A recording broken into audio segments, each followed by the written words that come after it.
gravando. Bom dia, alunos do 7º ano A, do dia 8 de setembro de 2020, aqui pelo Colégio Evangélico Campo Grandense, aula online de ensino religioso. O professor está muito feliz de mais uma vez estar com vocês, para nós refletirmos e podermos sermos ensinados sobre os heróis da Bíblia. Nós entramos nessa série que é tão importante, porque os heróis da Bíblia são vários, né? Todos os grandes homens e mulheres que a Bíblia escolheu para estar aí nos inspirando, tanto nos seus acertos, né? Que a Bíblia nunca esconde os erros dos seus grandes heróis, mas também eles tiveram mais acertos do que erros. Durante a nossa vida tem que ser assim também.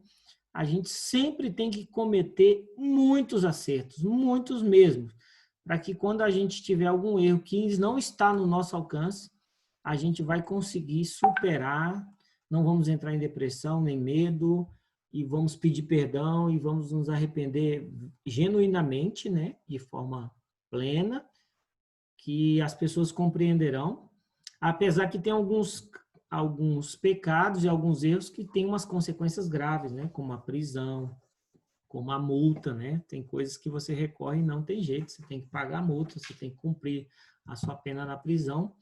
Então, são erros que a gente tem que pedir para Deus nos dar forças para que nunca aconteça, né? A gente fala, Deus, nunca deixe eu roubar nada ou discriminar alguém ou cometer algum desacato a uma autoridade ou uma briga boba, né? Ou alguma desobediência às leis de trânsito e sofrer uma consequência de um acidente. A gente sempre tem que pensar nas consequências. Professor, então, essa Bíblia, que é tão importante, que o senhor tem várias aí na sua casa, essa aqui eu tenho desde os meus 16 anos. Ela é a Bíblia mais riscada que eu tenho. Às vezes eu levo ela, aí a minha esposa fica com vergonha, porque ela é muito antiga. Olha o tanto de risco que ela tem. Quando eu fui para o pastoreio, eu tive que usar ela para poder responder as questões do concílio pastoral, que é um exame, tipo um vestibular, só que de forma oral. Não pode consultar a não ser a Bíblia e a sua memória.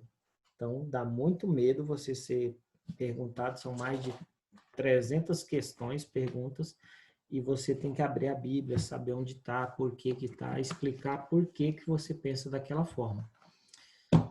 Legal, professor. Então, nós começamos a história do rei Davi, que antes de ser rei, ele era apenas uma criança, ruivo, né? Ele era ruivozinho, tinha uma aparência boa. A Bíblia fala que ele era bonitinho. Só que ele era um pastor de ovelhas. Ele não era da guerra, os irmãos dele já eram grandes, né? Normalmente é assim, eu sou o mais novo da minha turma. Davi era o mais novo da turma dele, dos filhos, dos irmãos. As minhas irmãs todas já casaram antes de mim, eu fui o último a sair de casa. Ontem nós comemoramos a independência do Brasil. E se eu te fizesse essa pergunta agora, quando será a sua independência? Normalmente as pessoas ficam independentes após completar os 18 anos.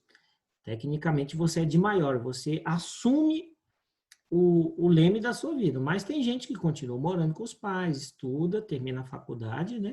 Lá pelos 22, termina a faculdade, 23 anos, começa a arrumar um emprego, aí decide. Tem gente que já sai de casa. Eu saí de casa com 18 anos, porque eu tinha que morar em outra cidade. Se você é da capital, aqui de Campo Grande, claro, aqui na capital tem tudo, tem faculdade, tem a Santa Casa, tem saúde boa, tem bancos, tudo que você precisa na vida tem aqui, né? Shopping, cinema, diversão. Só não tem as praias, né? Que aqui em Campo Grande não tem. E Davi era dependente do pai dele, que era muito novinho. E aí, como teve o primeiro rei de Israel, que era Saul, Saul começou a cometer alguns deslizes e Deus não se agradou dele, porque ele era muito arrogante, ele vencia uma batalha e Deus falava, olha, não pega os despojos, os bens, as armas, os utensílios desses outros povos são consagrados, e ele pegava tudo, pegava o ouro, pegava e recolhia, e Deus foi ficando triste com ele, né, as suas atitudes, e aí mesmo sendo criança, o rei Davi já tinha sido consagrado, porque naquela época quem consagrava um rei era o profeta, que chamava Samuel, e ele vai lá na casa do pai de Davi, Jessé, e ele vai escolhendo um por um dos irmãos, e ele fala, não é esse, não é esse. E todos estavam na casa, o único que estava trabalhando era Davi, que era bem novinho, pastor de ovelhas, só que Davi já tinha um histórico, né? Qual que é o seu histórico?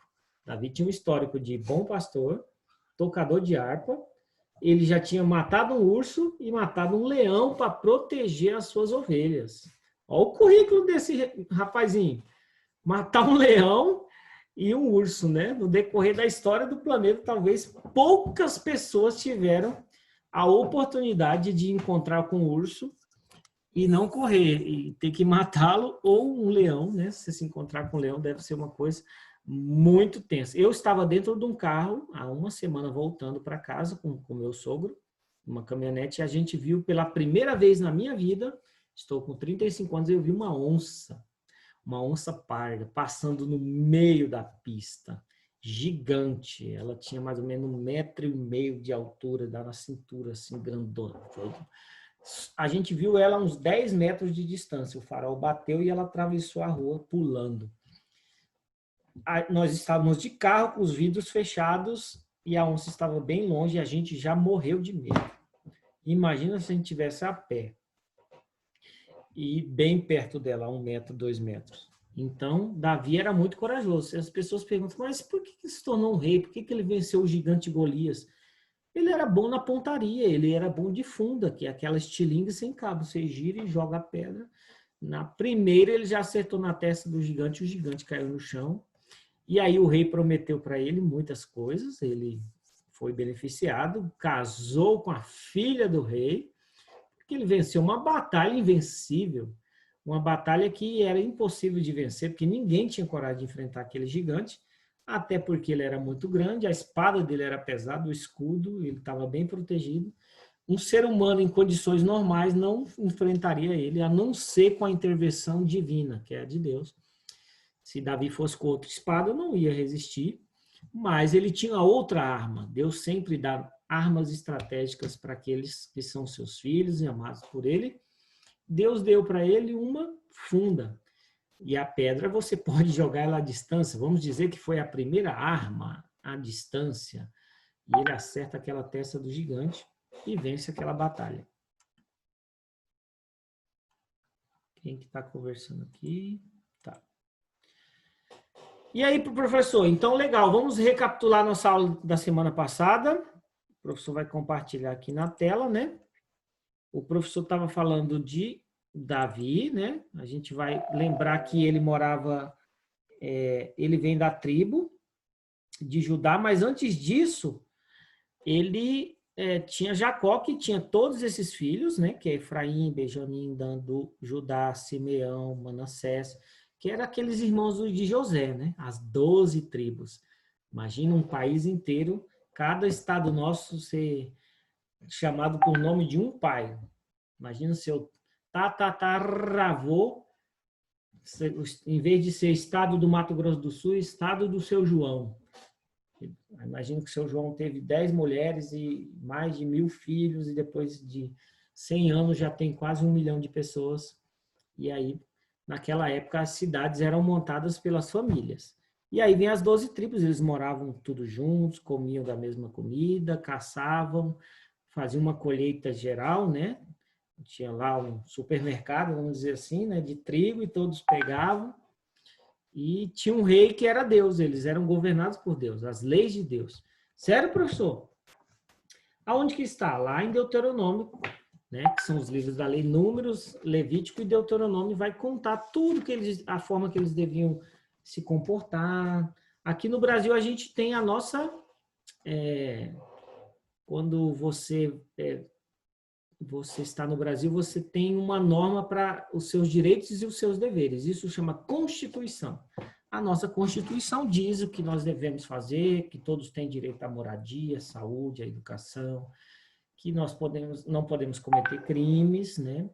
Que alguém tem direito à plena defesa, ou seja, toda vez que você for julgado por alguém e cometer algum crime, você tem o direito de defesa, você tem que se defender, e a nossa Constituição é linda, ela tem muitos artigos, e a forma que a gente tem que escolher o nosso presidente, os direitos que o presidente tem, os direitos que o presidente não tem, os governadores, os prefeitos, tudo isso está na Constituição.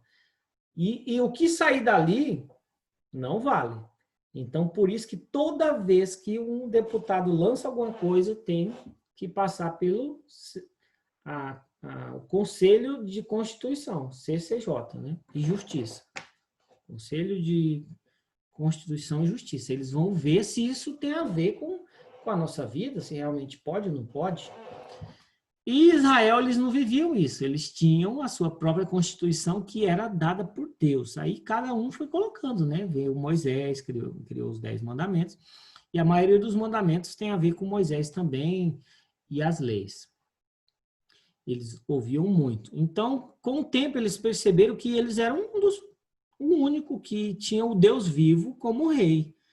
E aí eles ficaram com vontade de ter um rei. E aí veio o rei Saul. Só que eles não percebiam que o rei traria impostos, teriam que ter os soldados, o exército, as regalias todas do rei. Tudo aquilo das consequências de ter um rei terreno também, né? Ele protegeria com o exército, né? As pessoas seriam menos invadidas, mas as estratégias que Deus dava, que eles sempre venciam, tanto que o nome Israel significa guerreiro, aquele que luta com Deus. Essa é a tradução. Se você conhece alguém chamado Israel, é aquele que lutou com Deus ou aquele que luta com Deus. Significa que ele não desiste, ele não se entrega. É uma pessoa muito guerreira. E muitos deles se tornaram escravos, né? Que é a hora que você trabalha para o rei gratuitamente. Saul, então, se torna o primeiro rei, mas aí ele reprovado por Deus, e aí Samuel vai lá e unge Davi. Naquela época eles passavam um olhinho na testa. Lembra do Rei Leão? Quando o macaquinho passa lá, a mão no coquinho, faz lá uma porção e passa na testa do leãozinho. Os profetas naquela época, se eles não ungissem, a pessoa não se tornaria rei. E aí o profeta Samuel vem e unge Davi. E aí vai chegando o fim do reinado de Saul. O rei Saul fica com ciúme, fala, esse guri aí já matou um gigante, matou um urso, matou um leão. O pai dele vem de descendência boa. E ele é super guerreiro, ele toca a harpa, me acalma. É um cara altamente de Deus, porque Saul era de Deus também, né? Porque ele era o povo de Deus, só que ele foi cometendo muitos erros e foi reprovado. E aí ele ficou com o Senhor, fala, tem que matar esse cara, esse guri vai crescer, vai ser um grande guerreiro e eu vou perder o meu reinado. E aí Saul tenta várias vezes matar Davi, Davi foge para as montanhas, e ele cria um exército de todas as pessoas que se rebeliaram.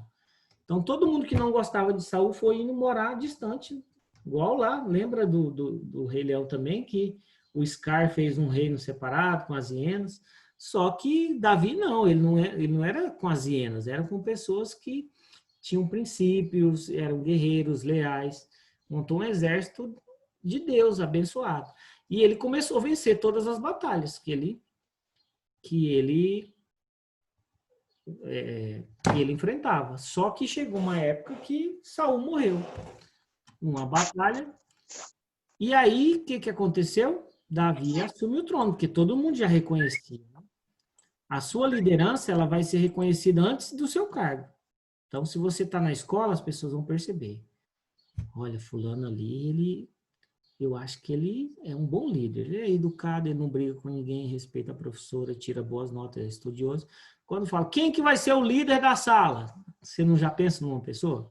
Você quer uma pessoa equilibrada, não quer uma pessoa desequilibrada, que fica brigando com todo mundo, chata, a pessoa que é mal-humorada, a pessoa que grita, que não divide as coisas, que não tem muitos amigos. Então, o líder normalmente é uma pessoa simpática, uma pessoa que tem autoridade, né?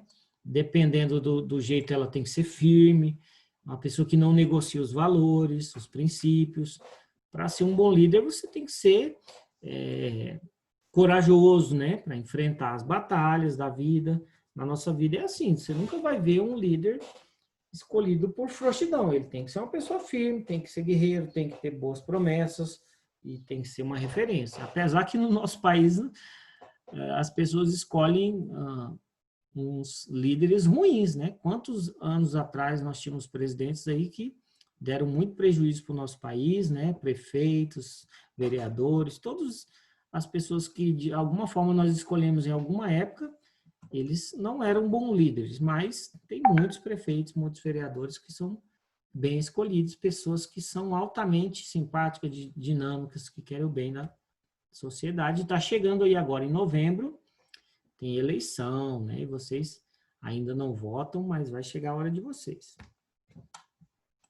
Professor, legal. E aí? Então, Davi se torna rei, ele se torna um herói, vence todas as batalhas, ele vence o Golias, ele já tinha esse histórico, só que tem um dia que ele resolve não ir para a batalha. E aí ele vê uma mulher tomando banho, e ele se apaixona por essa mulher, só que ela era casada, e ela fica grávida dele. E aí ele pega o marido dela e fala, ixi, se ele descobrir que eu engravidei a esposa, então eu vou colocar ele na frente da batalha, porque ele era um guerreiro chamado Urias. E aí Urias vai na frente da batalha e é morto.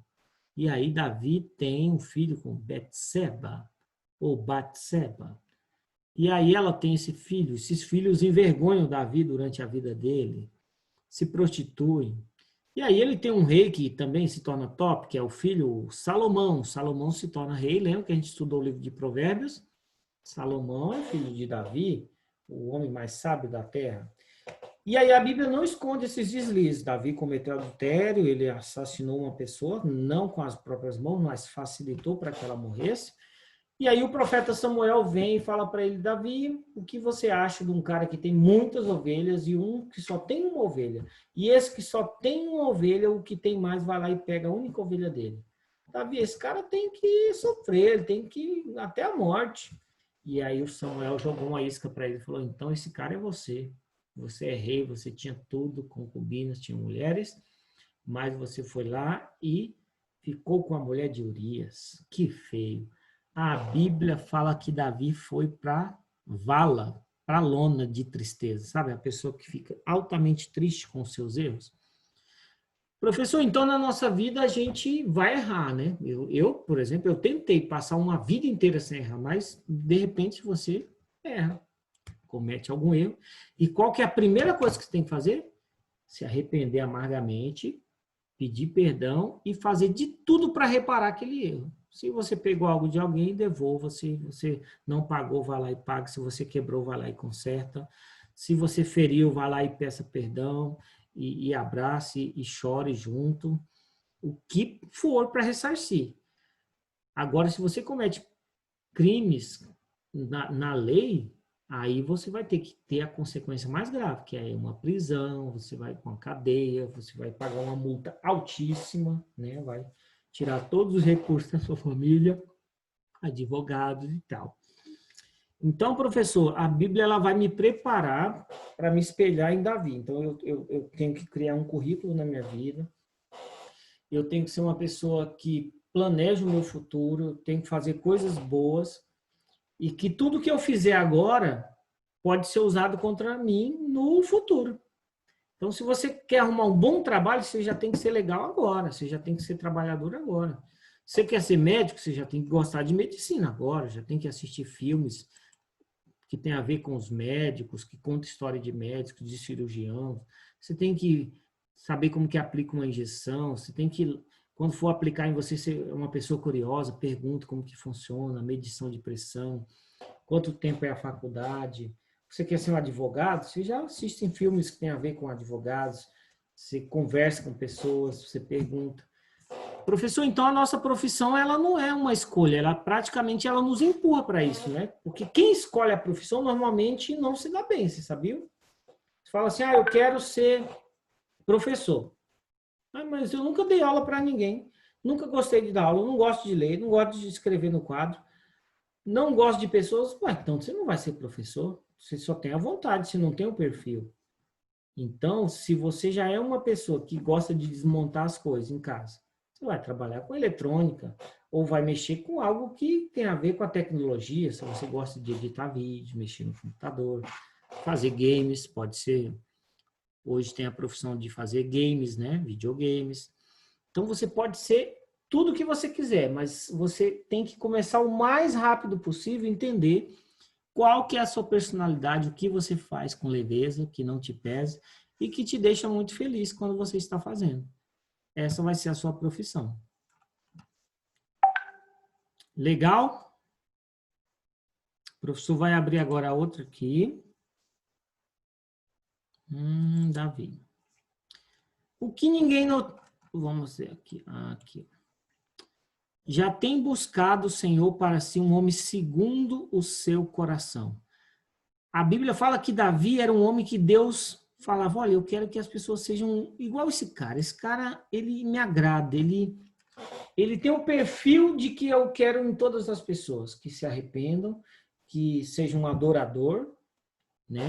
Deus que sabia que Davi era um adorador nato, ele sabia conversar com Deus, de colocar o coração dele diante da presença de Deus, falar das suas necessidades. Davi reconhecia suas limitações. Ele sabia que ele era totalmente dependente de Deus, e isso é muito bom, porque nós somos seres muito frágeis, né? Você vê aí a pandemia que tirou mais de 100 mil vidas, sabe o que é 100 mil vidas?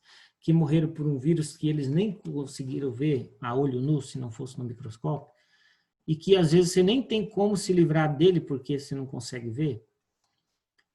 Pode tirar a sua vida, a sua existência, a sua permanência aqui na Terra ser interrompida. Muito triste. Então, Davi, ele se torna esse homem segundo o coração de Deus justamente por essa facilidade de pedir perdão.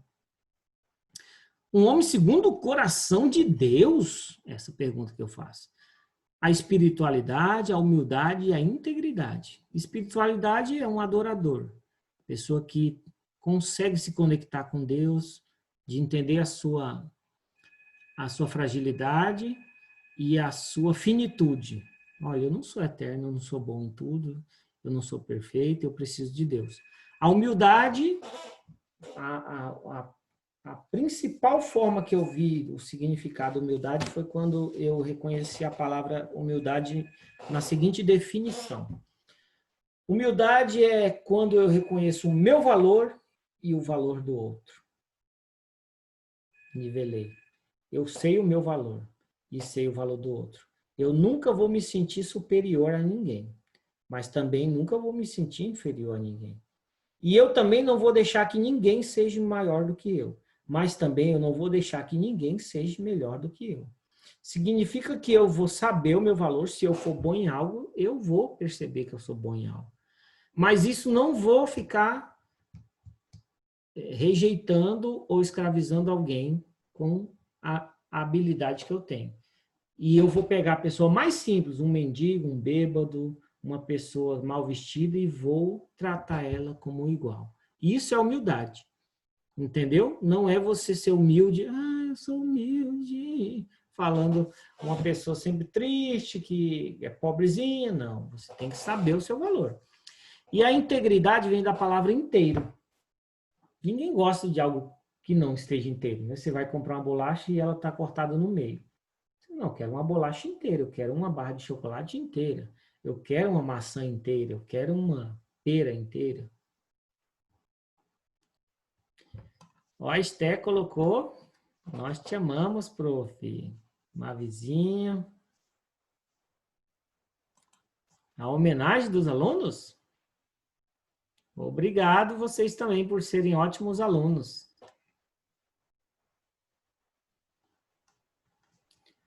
O pessoal do 9º ano fez isso, foi muito legal para os professores, tá? Para a gente saber que vocês estão bem. De vez em quando liga o vídeo, aparece um pouquinho, que é bom para o professor também, tá bom? Espero que vocês tenham gostado da aula de hoje. Semana que vem a gente continua nessa super aventura de entender um pouco mais esses heróis. Professor, será que o espelho é alguém? Sempre tem alguém que você vai se espelhar. Copie as coisas boas dessa pessoa e tudo que ele fizer de errado, você fala assim, olha, eu não vou fazer isso. Tá bom? Alguém quer falar alguma coisa para a gente encerrar nossa aula de hoje? Tudo tranquilo? Vamos fazer uma oração então? Feche os seus olhos onde você está. Senhor Deus, muito obrigado por essa turma abençoada do 7º ano A. Obrigado porque o Senhor escolheu a cada um deles para estar nessa escola, que tem um ensino religioso. Poucas escolas ainda permanecem com o ensino religioso. Nos dê um ano abençoado, Pai, com todas as dificuldades do ensino à distância, que eles possam permanecer firmes, confiando no Senhor. Obrigado pelo teu cuidado com as nossas vidas, pela inspiração dessa aula de hoje, com a vida de Davi. Que a cada dia possamos ser humildes, termos espiritualidade e integridade. Que a nossa vida seja um exemplo para outras pessoas, derrama mais do teu amor sobre nós, nos dê uma semana cheia de vitórias para te honrar e glorificar com as nossas atitudes. Em nome de Jesus, amém. Até a semana que vem, Deus abençoe vocês! A Amanda e Esther, que permaneceram até agora, e a Maria Vitória e Rafaela.